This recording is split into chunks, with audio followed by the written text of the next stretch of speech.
یا رسول اللہ وعلی آلک واصحابک یا سیدی یا حبیب اللہ الصلاۃ والسلام علیک یا رسول اللہ وعلی آلک واصحابک یا سیدی یا حبیب اللہ۔ آج کا جو موضوع سخن ہے وہ سیدہ طیبہ طاہرہ فاطمہ الزہرا سلام اللہ علیہا، آپ کے سلوک کو سلام ہے کہ جب سیدہ کا نام آتا ہے ہم گردن جھکاتے ہیں۔ ہاں جی، دنیا میں ہی جھکا لیں، قیامت والے دن تو اللہ نے فرمانا ہے سیدہ آ رہی ہے گردن جھکا دو۔ پھر 1.25 لاکھ نبی بھی گردنیں جھکائیں گے، 1.25 لاکھ نبیوں کی امتیں بھی گردن جھکائیں گی، اور گردن ہی نہیں فرمایا آنکھیں بند کرو پھر گردن جھکاؤ۔ یا اللہ کیا بات ہے، فرمایا حتی تمرہ بنت فاطمہ مصطفیٰ، جانتے نہیں سیدہ زہرا آ رہی ہے، وہ ہستی کریم جس کا ذکر کرنے سے مصطفیٰ مدینے میں خوش ہو۔ اور یاد رکھیے گا بیوی کے سامنے مرتضیٰ اس کے شوہر کی خاصیت کو بیان کیا جائے تو الحمدللہ بیوی بھی خوش ہوتی ہے اور شوہر بھی خوش ہوتا ہے۔ شوہر کی تعریف کی جائے تو بیوی خوش ہوتی ہے کہ میرے سائی کی گل ہو رہی ہے جی، اور اگر بیوی کے خصائل پڑھے جائیں تو وہ شوہر کا سینہ چوڑا ہوتا ہے کہ میری بیوی اتنی پاک دامن ہے کہ اس کا ذکر کیا جائے۔ لیکن یاد رکھیے گا سیدہ وہ ہے جس کو بس میں رسالت میں میرے آقا فرماتے ہیں الفاطمہ تو بضعۃ منی، فاطمہ میرے جگر کا ٹکڑا ہے۔ تو نبی پاک علیہ السلام نے ارشاد فرمایا کہ فاطمہ جو ہے اس کا تعارف کو سنیے، پھر میں اب آپ کے سامنے کچھ معلومات رکھتا ہوں۔ کوشش میری یہ ہے کہ جلدی جلدی آپ کو وہ باتیں بتائیں گے جو اس سے پہلے نہیں کی ہوئی۔ سیدہ زہرا اس ہستی کا نام ہے جو مصطفیٰ کی سب سے چھوٹی اور سب سے پیاری لاڈلی بیٹی فاطمہ الزہرا حضور کی بیٹی کا نام ہے۔ آپ کا نکاح حضرت مولا مرتضیٰ شیر خدا رضی اللہ تعالیٰ عنہ سے ہوا ہے۔ آپ کے والد کا نام محمد مصطفیٰ ہے۔ اتنی فضیلت ہی کافی ہے کہ یہ نبی کی بیٹی ہے، اور ان کی والدہ کا نام ہے حضرت خدیجہ الکبریٰ رضی اللہ تعالی عنہا۔ آپ کی عمر مبارکہ تقریباً 15 برس کے قریب ہے جب آپ کا نکاح جو ہے حضرت مولا مرتضیٰ سے ہوا، اور مولا مرتضیٰ کی عمر مبارکہ جو ہے وہ تقریباً 19 برس ہے جب آپ کا نکاح ہوا۔ 20 جمادی الاخری جو بھی گزری ہے اس میں حضرت سیدہ فاطمہ الزہرا سلام اللہ علیہا کی ولادت باسعادت ہے۔ تو اسی کے حوالے سے کچھ باتیں عرض کرنا چاہتا ہوں۔ وہ روایت لایا ہوں جو ماں نے جس بیٹی کو پیدا کیا ہے تو ماں خود بیان کرتی ہے کہ میری بیٹی جب آئی تو اس کی فضیلت کیا تھی۔ یہ خطبہ خدیجہ الکبریٰ نے اپنی زبان سے عطا فرمایا۔ جی شریف سنیے گا یہ جملہ اور سنیے گا۔ سیدہ فاطمہ زہرا سلام اللہ علیہا جماد الثانی کو 20 تاریخ کو آپ کی ولادت باسعادت ہوئی تو آپ کی اماں جان سے پوچھتے ہیں غوث پاک منڈا عطا فرما دینا تے مرید تے پیر زمین تے نہیں لگ دے۔ بابا فرید کسے نو کہہ دن کہ تیرے گھر منڈا پیدا ہوئے گا، اس کے پاؤں زمین پر نہیں لگتے۔ آج اس کے گھر میں بیٹی کی ولادت ہے جسے کائنات میں محمد رسول اللہ کہتے ہیں، اور خدا کی عزت کی قسم جو کائنات کے اندر خاندان بیٹے تقسیم کرتا ہے اس کے گھر میں آج بیٹی کی ولادت ہے۔ اور کوئی یہ نہ سمجھے کہ بیٹا افضل ہے، بیٹی کام افضل ہے۔ میرے چھٹے امام نے کہا تھا وہ عورت بڑی خوش نصیب ہے جو بیٹی پیدا کرتی ہے، اور 1000 بیٹے ایک جگہ ہو، ایک بیٹی اللہ کسی کے گھر میں عطا کر دے تو 1000 بیٹوں سے افضل ہو جایا کرتے ہیں۔ سبحان اللہ، وہ بیٹی کی ولادت ہے۔ اور سیدہ فاطمہ زہرا سلام اللہ علیہا تشریف لائیں تو خدیجہ الکبریٰ کہتی ہے جیسے ہی فاطمہ میرے بدن میں آئی تو میں نے بوجھ کو محسوس نہیں کیا۔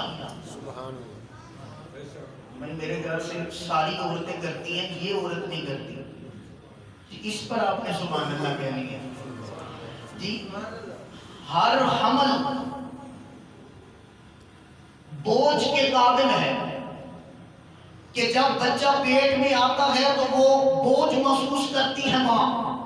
کائنات کی ہر عورت، بیٹا ہو یا بیٹی ہو، پیٹ میں بوجھ محسوس کرتی ہے۔ اور خدیجہ الکبریٰ کہتی ہے کہ جیسے ہی فاطمہ میرے بدن کے اندر آئی، میں نے بوجھ محسوس نہ کیا۔ اگلی بات اس سے بڑی اہم ہے، فرمایا میں نے بوجھ محسوس نہیں کیا، اور جب کبھی میں اکیلی ہوتی تو میں اپنے پیٹ کی بچی فاطمہ سے باتیں کرتی، میں آسمان سے بولتی، منہ سے بولتی، ہوا میں میرے لفظ ہوتے، پیٹ میں میری بچی سنتی، جیسے ہی میں کوئی سوال کرتی زہرا پیٹ میں جواب دیتی۔ جی محسوس کیجئے گا، کائنات کی ہر عورت کو بوجھ محسوس کرے، لیکن سیدہ زہرا جیسے ہی حمل میں آئی بوجھ محسوس نہیں ہوتا۔ میں نے کہا بریلی کے تاجدار، میں تجھ سے پوچھنا چاہتا ہوں، کائنات کی ہر عورت تو بوجھ محسوس کرتی ہے، لیکن خدیجہ بوجھ محسوس نہیں کرتی۔ فرمایا چپ کر جا، دیکھتا نہیں فاطمہ سے حمل سے ہے، حضور کی بیٹی کے حمل سے ہے۔ میں نے کہا حضور مجھے آسان لفظوں میں سمجھائیے، میرے سامعین بھی سمجھیے۔ فرمایا بوجھ اس لیے نہیں تھا کیونکہ میں نے کہا ہے تیری نسل پاک میں ہے بچہ بچہ نور کا، تو ہے میں نور، تیرا سب گھرانہ نور کا۔ سبحان اللہ جی۔ ایک عارف سے کسی نے پوچھا بتائیے سیدہ زہرا سلام اللہ علیہا شان زہرا کیا ہے؟ عالم سے پوچھا تو اس نے کہا قرآن کی تفسیر کا نام ہے زہرا، سبحان اللہ، مصطفیٰ کے علوم کی وارث کا نام ہے زہرا، الحم سے لے کر والناس تک قاری قرآن ہے زہرا، تفسیر انا آتینا ہے زہرا۔ کائنات میں جس کا حسن اللہ نے قرآن میں بیان کیا ہے سورۃ رحمان میں، وہ ہے زہرا۔ اس نے کہا میں نے آپ نے بڑی فضیلتیں بیان کی لیکن میرا دل مطمئن نہیں ہوا، آپ نے اتنی فضیلتیں بیان کی۔ اس نے کہا ٹھیک ہے، جہاں تک میری رسائی تھی میں نے بیان کر دی، اب کسی اللہ والے سے پوچھ لے کہ شان زہرا کیا ہے۔ وہ اللہ والے کے پاس پہنچا، اس نے یہ سوال کیا یا حضرت یہ بتائیے کہ شان زہرا کیا ہے؟ جیسے ہی اللہ کے ولی نے شان زہرا لفظ فاطمہ زہرا سننا تھا وہ خاموش ہو گیا، آنکھیں بند کر لی، سبحان اللہ، وہ خاموش ہو گیا، آنکھیں بند کر لی۔ پھر اس نے پوچھا حضرت بتائیے شان زہرا کیا ہے؟ اللہ کے ولی نے اپنی گردن جھکائی، سبحان اللہ، نہیں آپ بول نہیں رہے ویسے، اللہ کے ولی نے اپنی گردن جھکائی، پھر جھکائی، پھر جھکائی، جب ماتھا پیشانی زمین سے لگ گئی، سبحان اللہ۔ پھر اس نے پوچھا حضرت بتائیے شان زہرا کیا ہے؟ تو سر اٹھایا اللہ کے ولی نے، اس نے کہا میں تمہیں کیا بتاؤں شان زہرا کیا ہے؟ اگر شریعت کی زنجیریں میرے قدموں میں نہ ہوتی تو میں سیدہ کے روزے کا طواف کرتا ہوا نظر آتا۔ سبحان اللہ، تکبیر، اللہ اکبر، رسالت، یا رسول اللہ۔ جانتے ہیں آپ کہ حسنین کریمین جو ہے وہ جنتی نوجوانوں کے سردار ہیں، سبحان اللہ، تھوڑا سا بڑا بولیے، تھوڑا سا جی۔ شان زہرا، شان زہرا، موضوع سے ادھر ادھر نہیں جاتا، شان زہرا حسنین کریمین جنتی نوجوانوں کے سردار، دنیا میں سردار جنتی نوجوانوں کے، سبحان اللہ، جنت میں سردار جنتی نوجوانوں کے، ماں جنتی عورتوں کی سردار، شوہر کائنات کے ہر ولی کا سردار، باپ تمام نبیوں کا سردار۔ جانتے ہیں بچوں کی جنت ماں کے قدموں کے نیچے ہے، جی جی، کیا بات، ماں کے قدموں کے نیچے ہے، ان کی جنت تو جنت کے سردار ہیں، ان کی جنت ہے جو جنت کے سردار ہیں۔ نہیں آپ نہیں سمجھے، میں تھوڑا سا آسان کرتا ہوں۔ ان کی جنت ہے جو بابا فرید کو جنت کا دروازہ عطا کرتے ہیں۔ ان کی جنت ہے جو بہلول کے قدموں میں مٹی کے کھلونے بنا کر وہ کہتا ہے جنت میں یہ تیرا محل ہے، یہ جنت میں تیرا محل ہے۔ یہ ان کی جنت ہے جو داتا صاحب کے ہر دروازے سے گزرنے والا جنتی ہو جایا کرتا ہے۔ یہ ان کی جنت ہے جن کے در پہ آنے والا عثمان مرمندی ہو اٹھے تو شہباز کلندر ہو۔ یہ انہی کے قدموں میں جنت ہے جو جنتی نوجوانوں کے سردار ہیں۔ جانتے ہیں ماں کے قدموں کے نیچے ان کی جنت ہے جن کی جنت ہے، ان کی جنت ہے جن کی جنت ہے۔ پھر لطف لیجئے، جو مالک ہیں جنت کے ان کی جنت زہرا کے قدموں کے نیچے ہے۔ جو مالک ہیں جنت کے ان کی جنت زہرا کے قدموں کے نیچے ماں ہے۔ اولاد کی جنت ماں کے قدموں کے نیچے ہے۔ ہائے ہائے ہائے، میں آپ نیچے پہ غور کیجئے۔ ان کی جنت ہے جو جنت کے مالک ہیں، ان کی جنت ماں کے قدموں کے نیچے ہے۔ اور ماں بھی کس کی؟ حسنین کریمین کی۔ یاد رکھیے گا عورت بیوی کی جنت کہاں ہوتی ہے؟ جی شوہر کی بدل، میرے خیال سے تشریح کی ضرورت نہیں تھی۔ بیوی کی جنت، شوہر کون ہے؟ نہیں آپ سمجھے نہیں میری بات، اگر سمجھ آتا تو میرے سے داد آتی، بات مکمل نہ ہوتی۔ زہرا ہے بیوی، شوہر ہے علی۔ نہیں پیچھے سے آواز نہیں آئی علی کے نام پر؟ جی پانی کے اندر سرسراہٹ پیدا کرنی ہو تو علی کا نام ہی کافی ہے۔ یاد رکھو جنات کو تم نے اپنے گھر سے دفع کرنا ہو تو علی کا نام کافی ہے۔ آپ دل میں تنگی محسوس کرو کہ خدا سے رشتہ کم ہو رہا ہے تو علی کا وید ہی کافی ہے۔ وہ علی جو اولیاء کا سردار ہے۔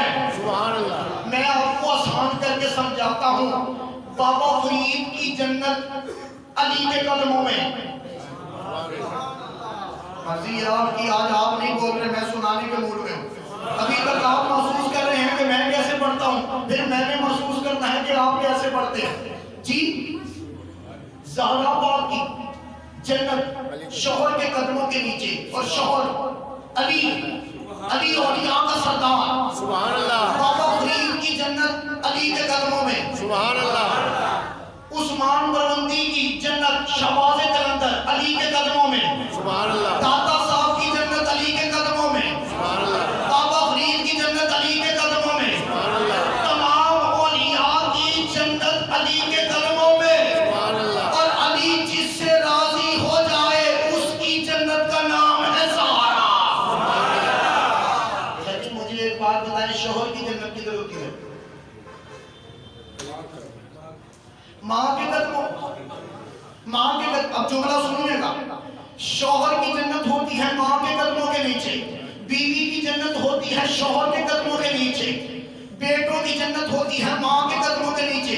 اب جملہ سمجھیے گا، حسنین کی جنت ہے زہرا کے قدموں کے نیچے، زہرا کی جنت ہے علی کے قدموں کے نیچے، علی کی جنت ہے فاطمہ بنت اسد ابو طالب کے قدموں کے نیچے۔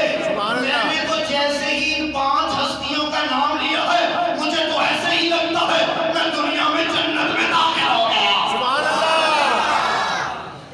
مجھے تو ایسے ہی لگتا ہے جیسے میں جنت کے اندر داخل ہو گیا۔ سبحان اللہ۔ خدا کی عزت کی قسم کسی نے مجھ سے پوچھا تھا، حضور یہ بتائیے کہ عورت کے سر کا دوپٹہ اس کی لمبائی اور چوڑائی کتنی ہونی چاہیے؟ عورت کے سر کا دوپٹہ چادر اس کی لمبائی اور چوڑائی کتنی ہونی چاہیے؟ تو میں نے کہا تھا اتنی چوڑائی اور لمبائی ہونی چاہیے کہ بیک وقت 5 ٹن چادر کے نیچے آ جائے۔ بیک وقت چادر کے نیچے 5 آ جائے۔ اور خدا کی عزت کی قسم ہے، آپ نے یہ حدیث سنی ہوگی، آپ اس کا مطلب سنیے۔ میرے آقا نے فرمایا الصلاۃ معراج المؤمنین، سبحان اللہ، نماز مومن کی معراج ہے۔ سبحان اللہ، دوسرے مقام پر ارشاد فرمایا قرۃ عینی فی الصلاۃ، نماز میری آنکھوں کی ٹھنڈک ہے۔ سبحان اللہ، نماز میری آنکھوں کی ٹھنڈک ہے۔ جانتے ہیں یہ مصطفیٰ نے کب کہا تھا؟ مصطفیٰ مسجد نبوی میں نماز پڑھا کر آئے ہیں، 1.25 لاکھ کی امامت کروا کر آئے ہیں، اور معمول یہ تھا کہ جب امامت کروا لیتے تو پھر اپنی بیٹی زہرا کے گھر میں جاتے۔ جیسے ہی زہرا پاک کے گھر میں داخل ہوئے، اندر دیکھا، پردہ اٹھایا تو زہرا نماز پڑھ رہی تھی۔ زہرا پاک فاطمہ نماز پڑھ رہی تھی۔ میرے آقا نے نماز سے چھیڑا نہیں، بلایا نہیں، بات نہیں کی، بس ایک جملہ کہا قرۃ عینی فی الصلاۃ، سبحان اللہ، صرف ایک جملہ، بیٹی نماز پڑھ رہی۔ اچھا اس گھر کے نمازی سنیے، اس گھر کے نمازی علی نمازی، سبحان اللہ، ابو بکر نمازی، عثمان نمازی، علی نمازی، حسنین نمازی، اور حسنین کی نماز تو ایسی ہوتی ہے لوگ مصلوں پہ ادا کرتے ہیں، نبی پاک علیہ الصلوۃ والسلام نماز پڑھ رہے ہیں، حسنین کندھوں پہ آ کر اپنی نماز شروع کر دیتے ہیں۔ اتنے پکے نمازی، اور بیٹی نماز پڑھ رہی ہے۔ میرے آقا نے فرمایا قرۃ عینی فی الصلاۃ، سبحان اللہ، نماز میری آنکھوں کی ٹھنڈک ہے۔ یہ عجیب نمازی ہے، سبحان اللہ، یہ عجیب نمازی ہے، نمازی ہے لیکن نماز آنکھوں کی ٹھنڈک ہے۔ سبحان اللہ، سبحان اللہ، نہیں ہونا یہ چاہیے تھا کہ نمازی میری آنکھوں کی ٹھنڈک ہے، ہونا یہ چاہیے تھا کہ نمازی میری آنکھوں کی ٹھنڈک ہے۔ میرے آقا نے فرمایا نماز میری آنکھوں کی ٹھنڈک ہے۔ میں نے کہا یا رسول اللہ اس کا مطلب کیا ہے؟ فرمایا جانتا نہیں، زہرا نماز پڑھ رہی ہے، اور زہرا کا تعلق رب سے اتنا ہے کہ نماز میری آنکھوں کی ٹھنڈک ہے۔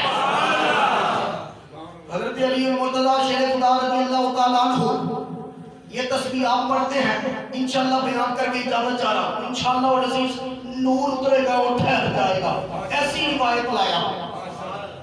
سیدہ زہرا سلام اللہ علیہا کام کر رہی، کام کرتے کرتے چھالے پڑ گئے۔ علی پاک نے کہا آپ اپنے بابا کے پاس جائیے، ان کے پاس غلام آئے ہیں، تو کام کرنے کے لیے کوئی غلام لے آئے۔ اپنے لیے تو نہ مانگتی لیکن شوہر کا حکم تھا، یہ عورتوں کو پیغام ہے، شوہر کہہ دے تو پھر اس کا حکم مان لینا چاہیے۔ سیدہ زہرا کہتی ہے ٹھیک ہے، علی نے کہا گئی، کہا بابا آپ کے پاس کچھ غلام آئے ہیں، میرے ہاتھوں پہ چھالے پڑ گئے ہیں کام کر کر کے، جو عورتیں اپنے گھر کا خود کام نہیں کرتی، زہرا نے بتایا ہے میں اپنے گھر کا کام خود کرتی ہوں۔ سبحان اللہ، سیدہ زہرا سلام اللہ علیہا آپ فرماتی ہیں کہ میں گئی اپنے بابا کے پاس، روایت سنی بھی ہے، میں بہت قریب کر کے آپ کے سامنے آ گیا، نبی پاک علیہ السلام کے پاس گئی، فرمایا زہرا میری بیٹی وہ غلام تو میں نے کسی اور مقام کے لیے رکھے ہوئے ہیں، میں وہ آپ کو نہیں دے سکتا، میں آپ کو ایک تسبیح بتاؤں۔ سبحان اللہ، اللہ والے پیسے نہیں لیتے، سبحان اللہ، پیسوں کے بعد کام کر دیتے ہیں۔ ہم تعویذ کے چکروں میں پڑ جاتے ہیں کہ دل کو مطمئن نہیں ہوتے، لیکن زہرا پاک نے غلام نہیں لیا بلکہ تسبیح لی۔ جانتے ہیں تسبیح اس لیے لی ہے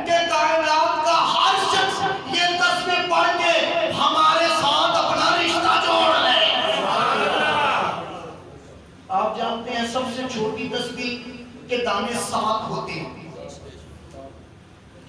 7 ہوتے ہیں، سب سے بڑی تسبیح سے بعد 11 دانے ہوتے ہیں، 11 کے بعد 33 ہوتے ہیں۔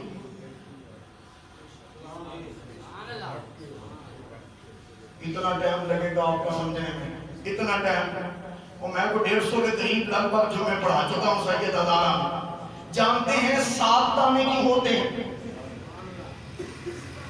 کہ 7 دانے اس لیے ہوتے ہیں کہ خانہ کعبہ کے طواف 7 ہیں۔ سبحان اللہ، آج پھر بولیے، خانہ کعبہ کے چکر ہیں 7، سبحان اللہ، تو تسبیح ہے 7، پھر ہے 11، ایک اور ایک 11۔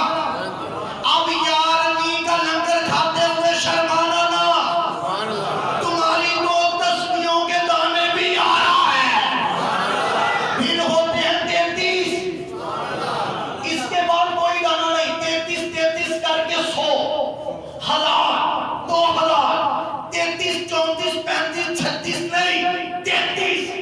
سبحان اللہ، سیدہ زہرا علی میرے آقا نے فرمایا زہرا میں تجھے تسبیح دوں، عرض کیا پیارے آقا مجھے تسبیح دیئے، فرمایا سبحان اللہ 33 مرتبہ پڑھ لیا کر، سبحان اللہ، سبحان اللہ 33 مرتبہ پڑھ لیا کر، الحمدللہ 33 مرتبہ پڑھ لیا کر۔ اچھا مجھے بتائیں اللہ اکبر کتنی دفعہ پڑھتے ہیں؟